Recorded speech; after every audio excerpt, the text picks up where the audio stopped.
12,000 പേർക്ക് വേണ്ടി 106 കോടി രൂപ ചെലവാക്കുമോ എന്ന് മൂക്കത്ത് വിരൽ വെച്ചവർക്ക് അറിയാത്തൊരു ചരിത്രമുണ്ട്. കാരണം പെരുമ്പളത്തുകാർക്ക് ശാപമോക്ഷമാണ്. ഒരു ഭൂപ്രദേശത്തെ കൂട്ടിയോജിപ്പിക്കുകയാണ്. ഇനി ടൂറിസത്തിന്റെ അടക്കം അനന്ത സാധ്യതകൾ തുറക്കാൻ പോവുകയാണ്. പ്രിയതനൻ മമ്മൂട്ടിയുടെ വാക്കുകളിലൂടെ പെരുമ്പളം പാലത്തിന്റെ പ്രത്യേകത, അവിടുത്തെ ജനങ്ങളുടെ ജീവിതത്തിലുണ്ടാകാൻ പോകുന്ന മാറ്റം.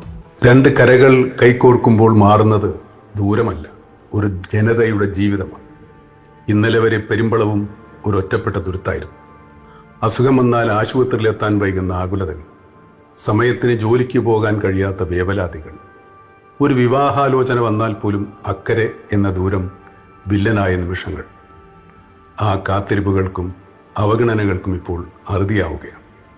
എൻ്റെ നാട് ചെമ്പിൻ്റെ അക്കരെയായിരുന്നു അരൂക്കുറ്റിയും വടുതലയും പെരുമ്പളവുമൊക്കെ.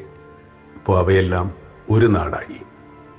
സാധാരണക്കാരൻ്റെ സങ്കടങ്ങൾക്ക് പരിഹാരമുണ്ടാക്കുന്നതാണ് യഥാർത്ഥ വികസനമെന്ന് ഞാൻ വിശ്വസിക്കുന്നു. ആ പാലത്തിൻ്റെ ആർച്ചുകളിലെ നിറങ്ങൾ പോലെ ഇനി പെരുമ്പളത്തുകാരുടെ ജീവിതത്തിലും മഴവില്ലഴക് പിരിയട്ടെ. കെട്ടിനിന്ന ജീവിതം ഇനി ഒഴുകിത്തുടങ്ങും, പുതിയ വേഗത്തിൽ, പുത്തൻ നിറങ്ങളോടെ.